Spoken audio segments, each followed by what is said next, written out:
আলহামদুলিল্লাহ আপনি জেনে খুব খুশি হবেন এবং আপনার মাধ্যমে আমি দেশের সকল ফুটবল প্রেমী এবং আমাদের ফ্যান যারা আছে জানাতে চাই আজকে উনি কনফার্ম করেছে যে উনি খেলার ইচ্ছা পোষণ করেছেন। That has been confirm.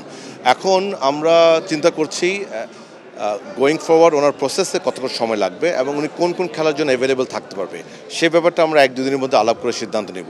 But he has agreed যে he would like to play for our লাল সবুজের জার্সি। আমার মনে হয় না কোনো জটিলতা আছে, বিকজ ওনার বাবা মা দুজনেই বাংলাদেশি এবং বাংলাদেশে তাদের জন্ম। প্রসিডিউরাল একটা ইস্যু আছে। প্রসিডিউরাল ইস্যু আছে কি আপনার পাসপোর্টগুলো আপডেটেড আছে দেখতে হবে, জন্ম নিবন্ধনের ইস্যু আছে, ওনার পাসপোর্টের ইস্যু আছে।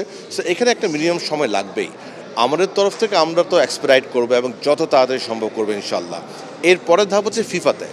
সো ফিফার ক্ষেত্রে তো আমাদের কন্ট্রোলটা নেই, বাট ওখানে ডেফিনেটলি আমাদের সভাপতি রিকোয়েস্ট করবেন যতটুকু সম্ভব তাড়াতাড়ি করার জন্য। বাট জটিলতা আমি বলবো না, বাট প্রক্রিয়াগত যে সময় লাগে সেই সময়টা আমাদের দিতে হবে। কিন্তু যেখানে যেখানে সম্ভব তাড়াতাড়ি করা সেটা আমরা করবো ইনশাল্লাহ। দেখুন, আমরা হামজা চৌধুরীর ক্ষেত্রে আপনি দেখেছেন যে বিএফএফ এর যে অ্যাডমিনিস্ট্রেশন টিম আছে ওরা অত্যন্ত এফিশিয়েন্টলি কাজ করেছে। So we would expect the same. আমি অলরেডি নিউজটা পাওয়ার পরে, যদিও আজকে শুক্রবার, যিনি এটা করে তার সাথে কথা বলেছি এবং তাকে একটা রেডি করতে বলেছি যে কোনটাতে কতদিন লাগবে, কোথায় লাগবে এবং কোথায় কোথায় আমরা একটু তাড়াতাড়ি করতে পারি সেটা যেন আমাকে পয়েন্ট আউট করে দেয়। So we will do fast track. আমরা ফাস্ট ট্র্যাক করে কাজ করবো ইনশাল্লাহ, এখানে কোনো সন্দেহ নাই। এবং আপনি জানেন যে আমাদের সরকার অত্যন্ত স্পোর্টস বান্ধব। সো আমরা আশা করি এবং আমরা জানি আমরা তাদেরও সর্বাত্মক সহায়তা পাবো। সো প্রসিডিউরাল কোনো ডিলে হবে না কোনো পয়েন্টে।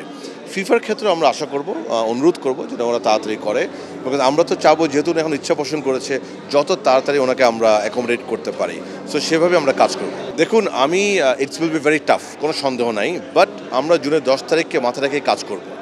আমি এটা ছেড়ে দিতে চাচ্ছি না। So I am gonna try for 10th of June। যদি ইনশাল্লাহ হয় আলহামদুলিল্লাহ, কোনো কারণে যদি না হয় তখন উইল থিঙ্ক লেটার। বাট এই মুহূর্তে আমি জুনের 10 তারিখে মাথা রেখেই কাজ করতে চাই।